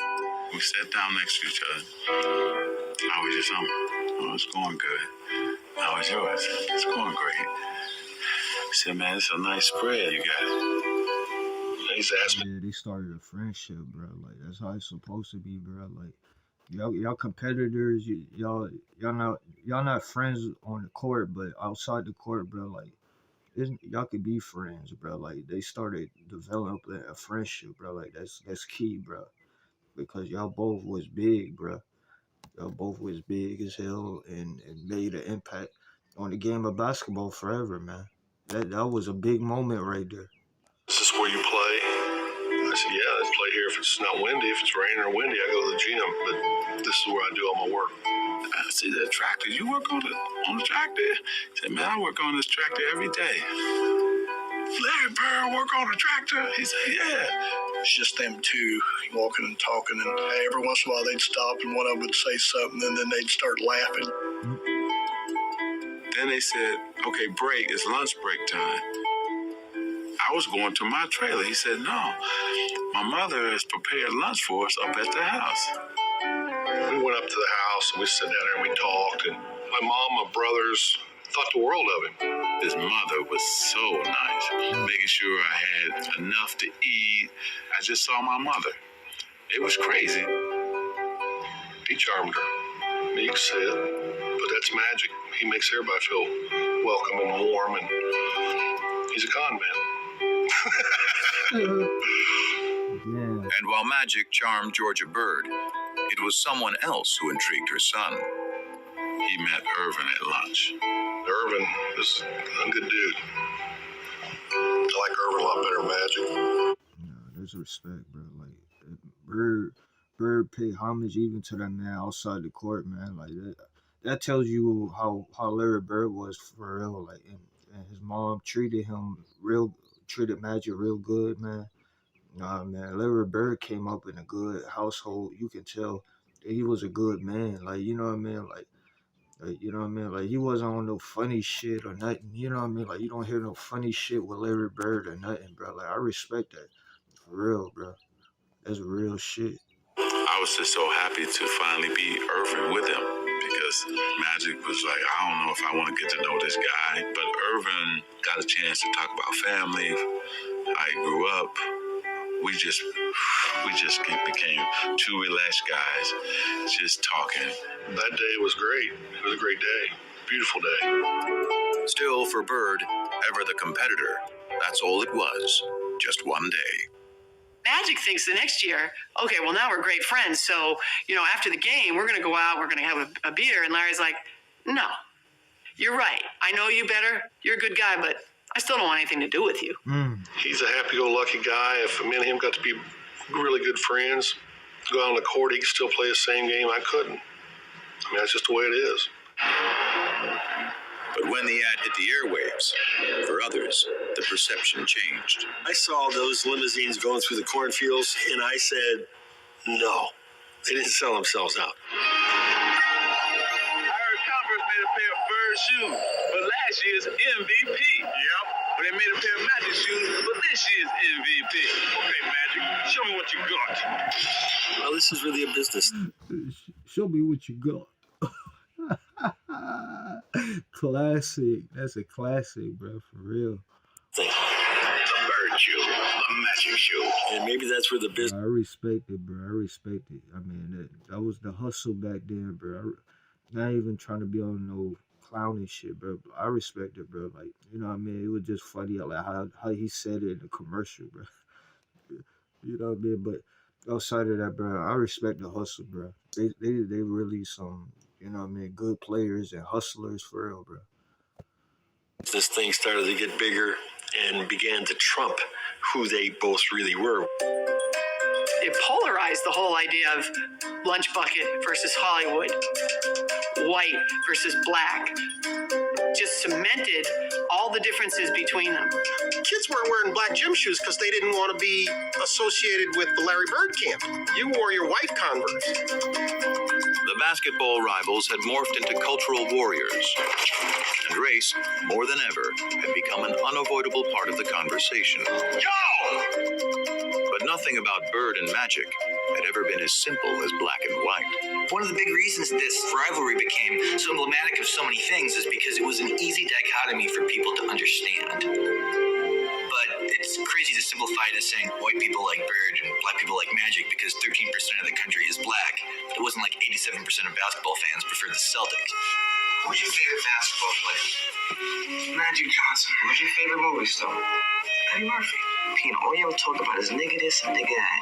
And all your favorite people are so-called niggas. It's different. Magic, Eddie, Prince, are not niggas. I mean, you're not black. I mean, let me explain myself. Has the N-word ever been used by a white person to describe Irvin? I doubt it. But as Magic enjoyed his image as a crossover star, it was Bird, the one-time great white hope, who had further emerged as the polarizing racial figure, due in part to that era's increasingly conservative political climate. The rolling back institutionally of the achievements of the civil rights movement were going on apace from about 1975 on. But the triumph of the movement that rolled it back took place in the 1980s. And I think there was people who were very aware in the black community of what was going on. And I think there was a lot of sublimated frustration. And I think one of the ways it got sublimated was into basketball. And I think Larry, through no fault of his own, was the receptacle within which the lingering resentments somehow floated. And after Bird led the Celtics to the championship in 1986, his third in the pros, winning his third straight MVP award in the process, the resentment grew. I always felt that the press was biased in favor of Larry Bird. It always felt to me like they were going to make Larry the hero. You know, you'd see somebody score, and Larry would be in a cast in a suit on the bench, and they'd say, Larry Bird made that possible a couple weeks ago when he told that guy he could do it, and he just did it. They gonna get his motherfucker the assistant. He not in the game. Not to be racist, but we have a white guy who's the best in the world. It's predominantly a black sport now. And you got a guy like Larry Bird who can't run, who can't jump, but can do everything out there. That don't mean nothing to me. It don't mean anything to me. It never has. Yeah, like he wasn't with the antics and all that other stuff. Like, man, he just wanted to hoop and play and win championships, man. Like, it was that simple, man. Like, Larry Bird was no BS, man.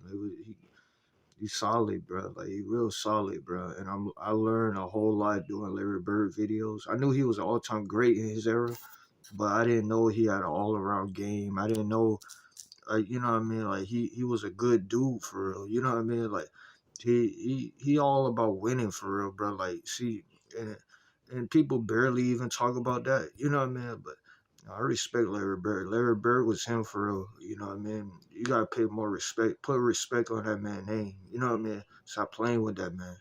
For real. I don't know why. I mean, am I doing something wrong here? Bird may have sought to avoid the conversation entirely, but the more he won, the less he could escape it. Now there's a steal by Bird. Underneath the DJ, lays it in.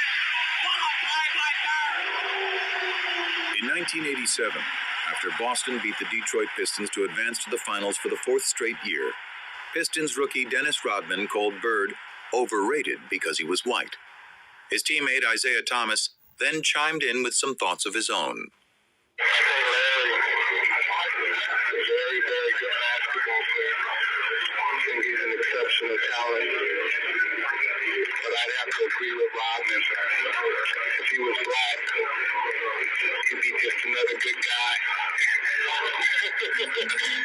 I can remember in the locker room, I think it was Jack McMullen came up to me and said, Isaiah just said, boom, boom, boom, boom. And I go, so? He didn't care. He didn't care. Everybody else around him cared very deeply in the days and weeks, as it turned out, ahead. I mean, the media made it out like it was something. But it didn't matter to me what Isaiah or Dennis Rodman said. And it still don't. It has no bearing on what I do in my life. He doesn't see race. He really doesn't. And he could have. This guy grew up poor, white, in southern Indiana. Southern Indiana, the home, by the way, of the modern Ku Klux Klan. How he managed not to be affected by the cultural milieu that he grew up in is, I think, a miracle. To me, it's inexplicable. It wasn't about 6 or 7. That tells you he's a good man. Like, that tells you, like, he wasn't with none of that BS. You know what I mean? Like, I mean, of course, you know what I mean? He's seen that, I'm pretty sure, you know what I mean? But he wasn't involving himself in that shit, you know what I mean? That's what I'm saying. Like, that's what I respect, like, you know what I mean? Because he wasn't on no funny shit. Like, you don't hear no racist shit about Larry Bird or nothing. You know what I mean? He's a good dude. Like, you know what I mean? He wanted to win, play basketball, win championships. You know what I mean? He wasn't with none of the fuck shit. You know what I mean? Like, I respect it. You know what I mean? Like, you just keep it 1,000. I respect it. You know what I mean? Great. I couldn't wait till school be over because I knew over on the courts, the waiters from the hotel would be over there. They were black, older, and they let me play. I always looked at that as I got an opportunity to play against a black man, and they treated me good. I couldn't wait to play against the best, and at that time, they were the best. And in 1987, as Bird vied with Magic to be the best, the flap over Isaiah Thomas's racially fueled remarks forced Bird to address his least favorite topic at the worst possible time. I had to go to a press conference when I was in LA trying to get ready to play the Lakers and tell people I didn't care. This don't bother me. The main thing is if the statements or whatever was said doesn't bother me, I don't think it should bother any of us. From playing all year, trying to get back to the finals and play against Magic, this was a distraction. Bird was facing off against Magic for the third time in 4 years. And if their relationship had softened, the determination to beat each other had not. As Game 4 proved, the level of competition between them was higher than ever. Bird played awesome down the stretch of that game. Trailing 2-1 in the series, the Celtics were down by 1 point in the final minute of the game. But Larry Bird wouldn't be easily vanquished. Open his aim. Bird goes for three.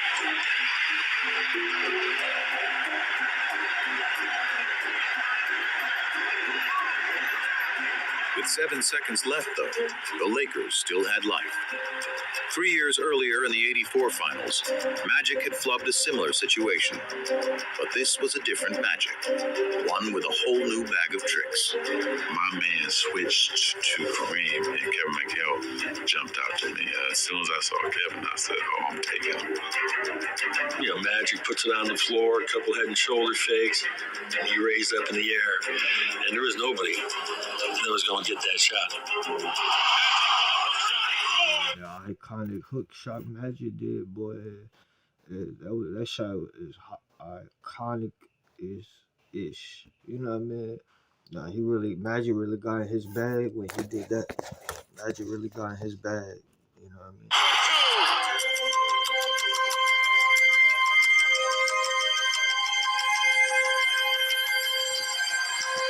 I remember after they called timeout thinking, there's still a shot here. Celtics may still win this game. Well, they set up a great play. Bird walked Worthy all the way up, forced the denial all the way up. We've done it before. Clear everybody out, go to the ball, break the corner. He caught it here, and as he caught it, all he had to do was turn. And just turn, and he just let this thing go. Had a wide open look, couldn't believe it. And I'm standing right there, it is straight as an arrow. Dead on. And the Lakers have won. They were lucky because it was right on line. He looked at me like, how did you ever leave me that wide open? You gotta be kidding me.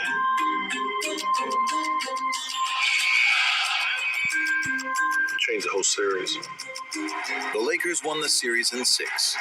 And in the aftermath of a year in which Magic had won his first MVP, the rivalry suddenly took on a new tone. Magic's just a great basketball player. He's the best I've ever seen,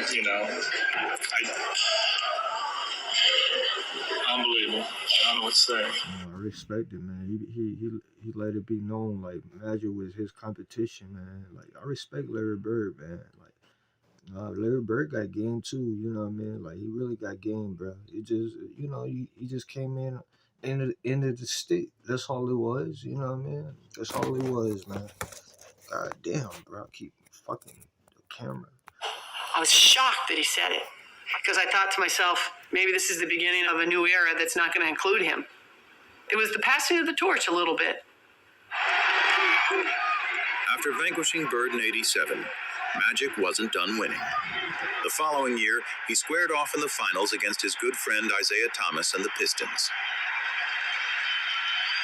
beating them to become the NBA's first repeat champions in 2 decades. By the dawn of the 90s, he'd won 5 titles, played in 8 finals, and equaled Bird's MVP tally of 3.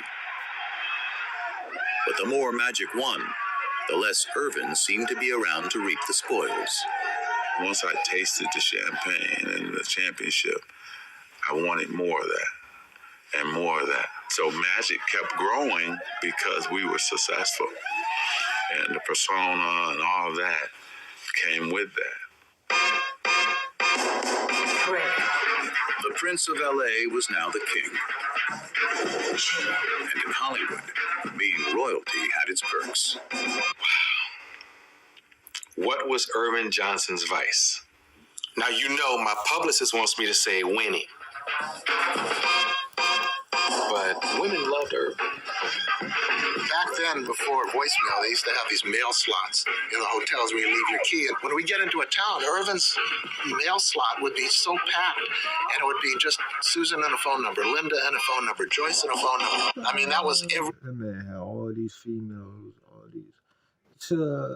Yeah, I already know what time it was with Magic. I already know. city every time. I was on top of my game as Magic, so I needed all that around me at that time. The women, this, the that, Hollywood. Magic was living in a context of sybaritic excess from the minute he walked in the door. And he developed a sweet tooth for it. Sex with several women at the same time. Yeah. Like I said, women have different fantasies. Some want to be with 2 or 3 at a time. You know, one time I had 6 at one time. That's just...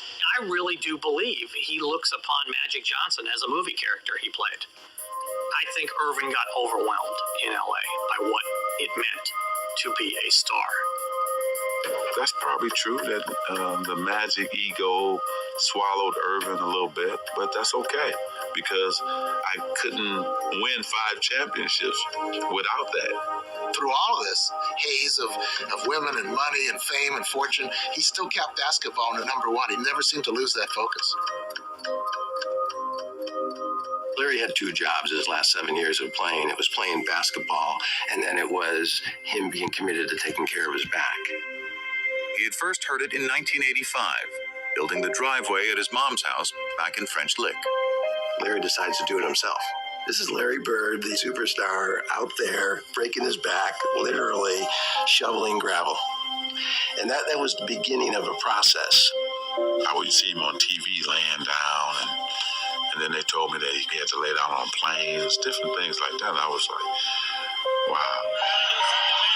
Yeah, that's what I'm saying. Like, injuries messed up Larry Bird. Like, you know what I mean? If injuries didn't mess that man up, man, who really knows, man? Like, you know what I mean? Because Larry Bird, see, this is what people don't know. You had the Larry Bird, the Magic, when they dominated their era, you know what I mean? And then Magic had the HIV thing, and then, you know, Bird got hurt pretty much. I mean, you know what I mean? Sooner or later, I mean, not trying to knock Michael Jordan or nothing, but you know what I mean? Like, just imagine if those situations didn't happen. You know what I mean? You know what I mean? Probably Jordan doesn't win all those championships like that. Probably. You know what I mean? Like, in some ways, I kind of do feel like that. Magic soared through the prime of his career. Bird was breaking down. His deteriorating back and punishing style of play proving an excruciating mix. From 88 to 92, it was painful to watch. It was painful to cover. Larry is quite ornery when he's not feeling well, which means he was ornery for those next 4 years. He could manage the pain in a way that very few people can do. There'd be days he could come in the office and he couldn't stand up straight. But even after 2 ruptured Achilles tendons and surgery on his back in 1991, Bird kept going to work. Product of a lesson learned many years before, seeing the swollen ankle of a man long since gone. Well, we don't know if it broke or not, but it looked broke to me. I had to go to work and he had to get his boot on, and it took everything I had to help him get that boot on his foot. And he stood up limping, and he said, well, I'll see you this weekend, because he was working construction at the time. And I was pretty amazed how he could fight through that all week, then come home on the weekend, and it was black and swollen, and He'd sit around on the weekend and put that boot on and go again. If you get paid to go to work, you got to go to work. It was a situation that he was seeing almost daily. He had lost the structural stability in his spine, so it would slip into abnormal positions to try and lock itself to get artificial stability. That's like getting your finger stuck in a door and somebody's still pushing on the door. So what we had to do was unlock his spine, realign it, do techniques that would hold that for 4 hours, 6 hours, that type of thing, and then he'd go play basketball.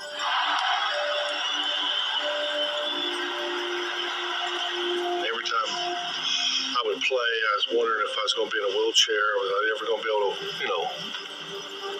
walk on the beach or hold my kids. His pain and his quest for basketball became all-encompassing. Very few people really knew what Larry was living with. You seen the downside of Larry Bird when he started getting hurt. What the hell? Oh, hell no. I mean, but still, man, you seen the downside of that, man. That's what I'm saying. Like, you know what I mean? Like, it's like you seen the decrease of Larry Bird. Like, that was like, damn, man. You know what I mean? It was messed up, but he still competed, man. That's why I mess with him, man. He still competed. He had heart. Because this was Larry's issue, and there was no sharing of his pain. I probably should have retired in 88, 89. But it's that competition. Maybe one more chance, me and Magic get together in the finals. But it never happened. I'm sleeping, really, laying down, just waiting on the game, and the phone rings, and the voice says, "Hey, you gotta come back to LA." And I said, "Okay, why?" "Well, I can't tell you until you get to LA." So I said, "Okay." 2 hours later, he was in the office of Lakers team physician Michael Melman. Dr. Melman starts to tell me that, through the physical that I took, that they discovered that I had HIV. That changed a lot of things in basketball when people found out about Magic. A lot of people didn't even know at that time. Like, that's crazy, man. That is crazy.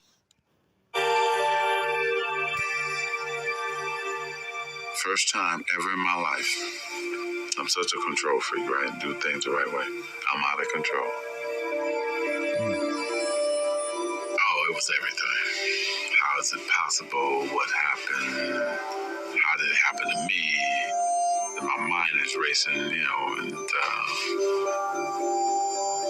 and then you're just devastated.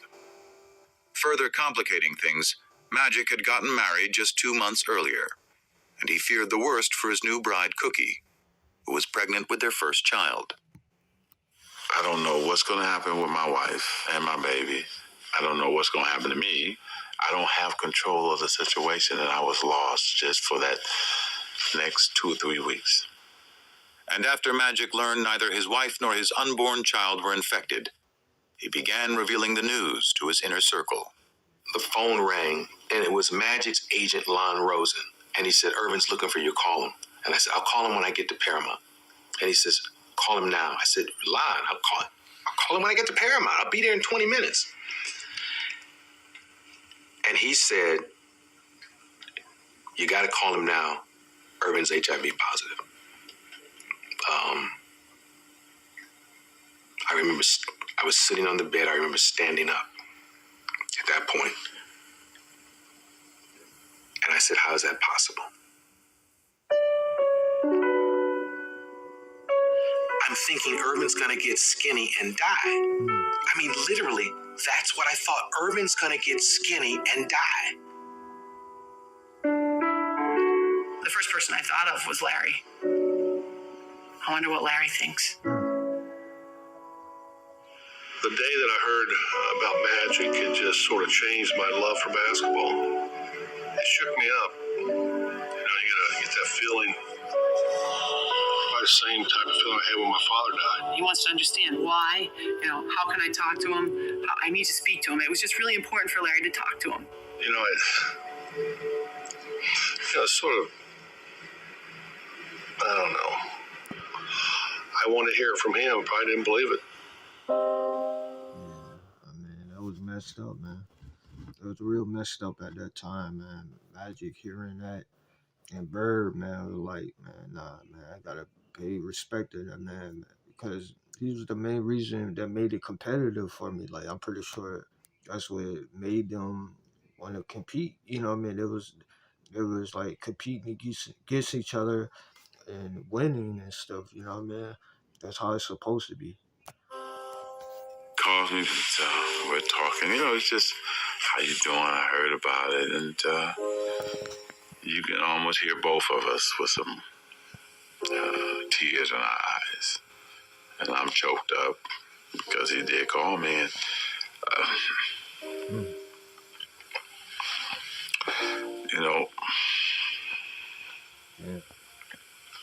when something happens,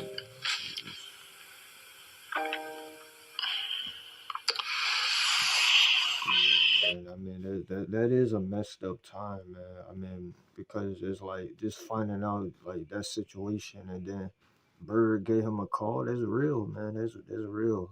You know what I mean? I didn't even know that. You know what I mean? I'm learning some new stuff every day. You know what I mean?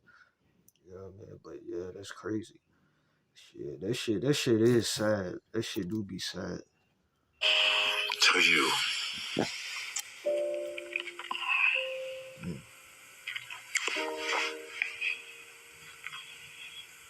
And then you find out who really your friends are and people who really care about you.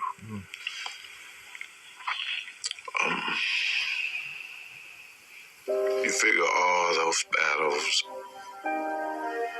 all those things we had to go through as warriors, as competitors, and as men.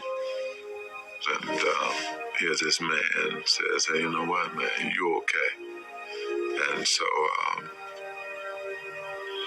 that was the greatest moment for me too, to have him check on me and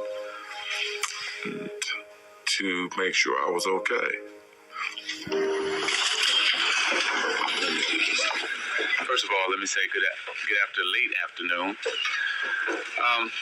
Because of the HIV virus that I have attained, I will have to retire from the Lakers today. It's the only press conference I've ever been in where I've seen reporters cry. I mean, we thought this guy was in total denial. I plan on going on living for a long time, bugging you guys like I've always have.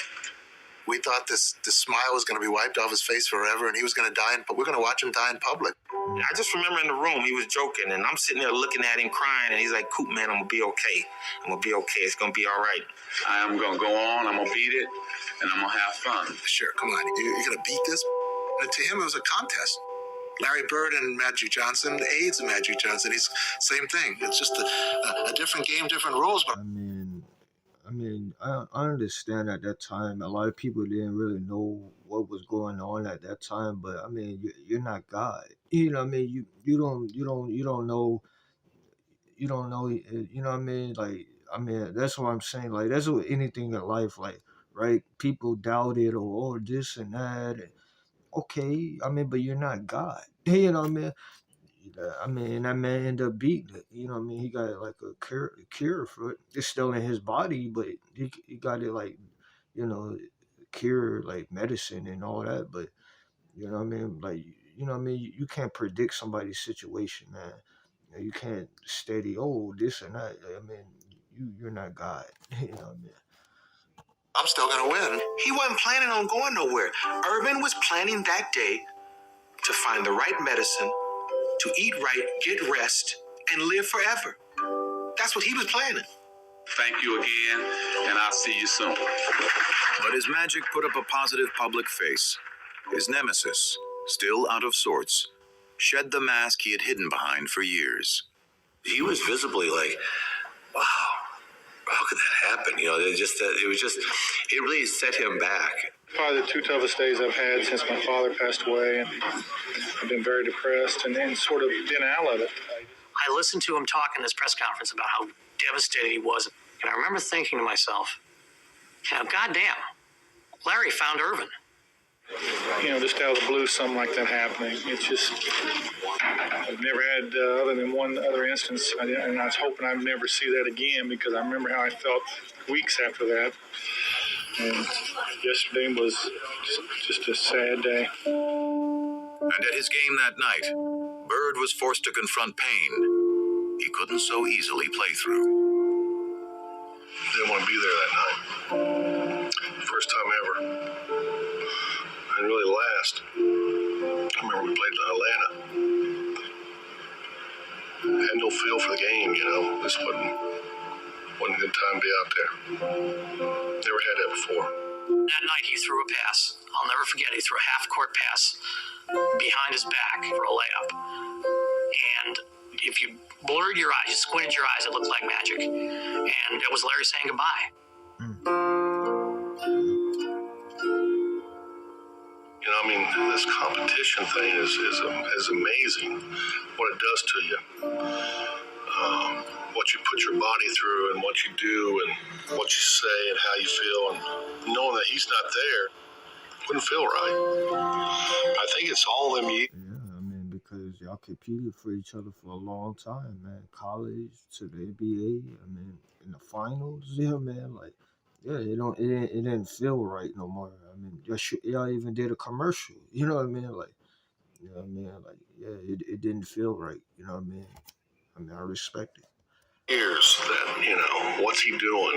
What if he's practicing this hard? I bet he shot 500 shots a day and I didn't get 500 in. It's always that mind games. Bird played through the 91-92 season, his last in the NBA, but a part of him was already gone. I didn't check the papers anymore. You know, it didn't matter. I still want to compete, you know. But it wasn't the same. It really wasn't.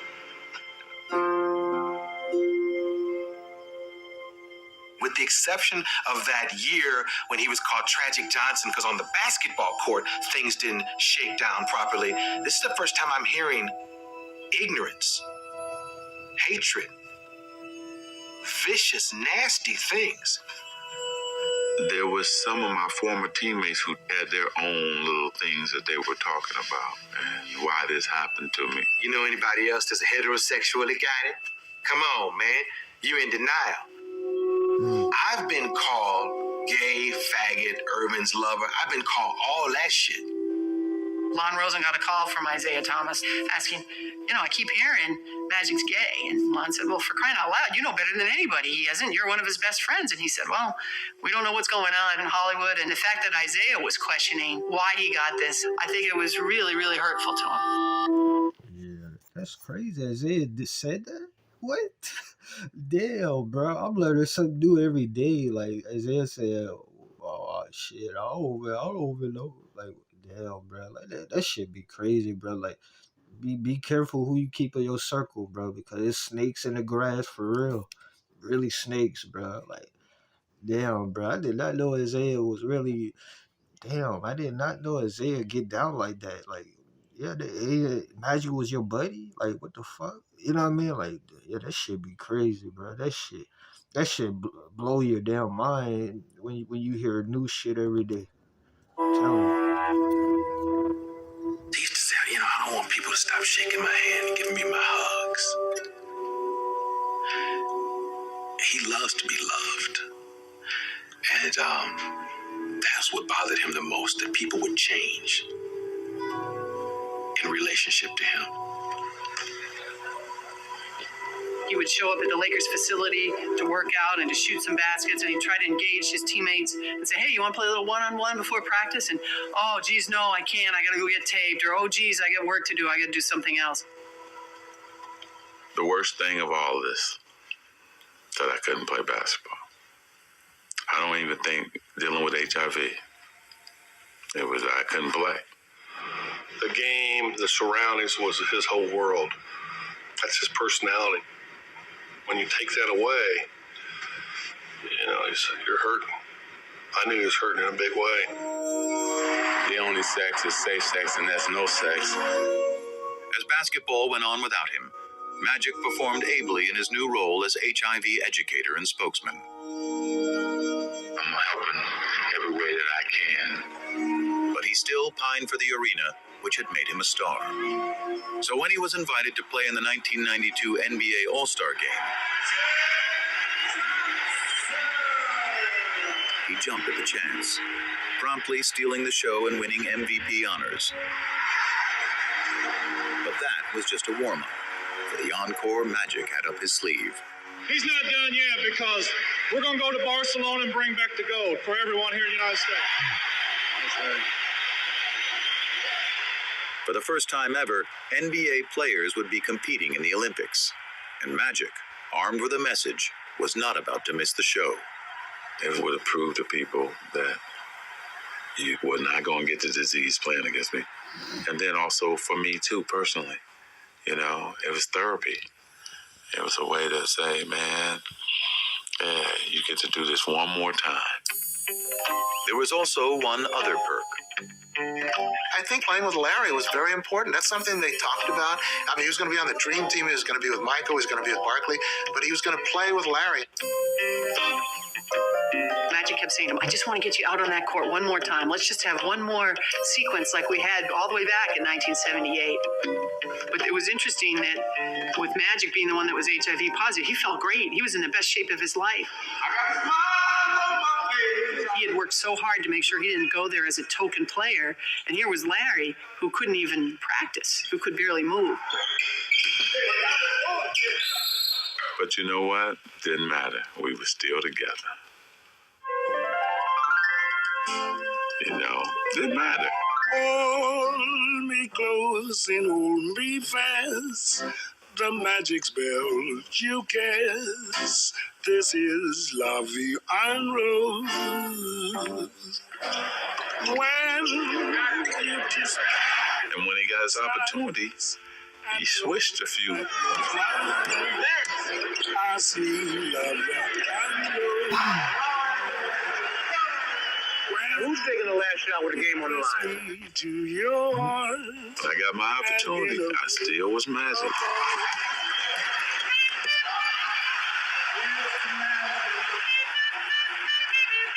"14 years after they'd first crossed paths, the smiling kid from Lansing and the shy boy from French Lick were happily back together in Barcelona. But it took just one glance outside their hotel's front door each morning for them to see that as far as they had come, they were as far apart as ever. The only way you walk up that door if you wanted attention. But I asked this guy, how can you get around this? There's got to be a way. Lo and behold, there was a side door. You can go wherever you want. I was going to tell him about it, but seeing that smile on his face, the closer you got to that front door, come on.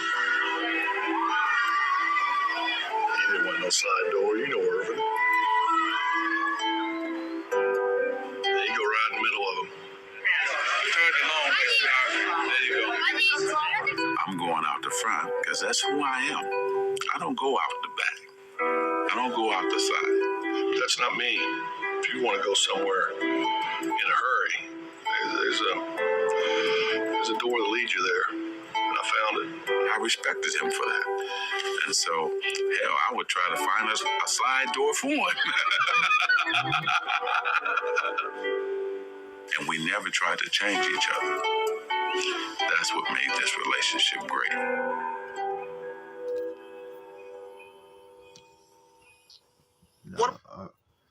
I respect it, man.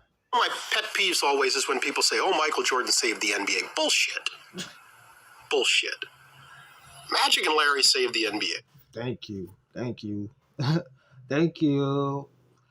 Magic and Bird saved the fucking league. That's what I'm saying, man. Okay, Jordan was an all-time great shooting guard. Okay. But Magic and Larry Bird, come on, man. They made the NBA what it is today. You know what I mean? If you really want to pay homage, they made it for what it is. Like, I don't want to hear all that clown shit. Oh, Jordan this, Jordan that, man. Well, before Jordan, you know what I mean? Jordan couldn't even mess with Bird, you know what I mean, in his early years, you know what I mean? Come on now. And Magic, you know what I mean? Come on, bro. Man, stop with all that clown shit, bro. Blow mine. That shit blows your damn mind every time hearing that shit. That's who saved the NBA. Magic and Larry. Thank you. Magic and Larry. Bird and Magic. To the millions who once watched them, now more than ever, they are inseparable. A pair of athletes thrown together by the cosmos to compete. A pair of men who discovered a bond in the midst of that competition. Decades removed from the height of their rivalry, their bond endures.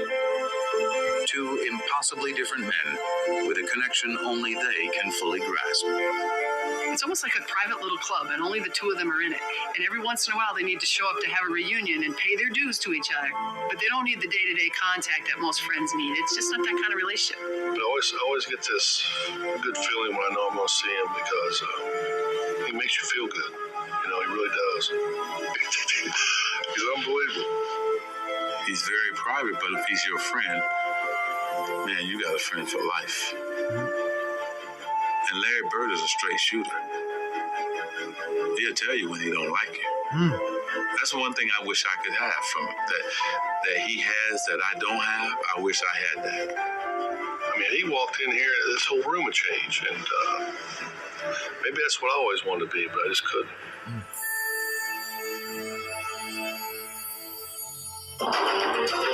No, I respect it, bro. That whole thing was powerful, bro.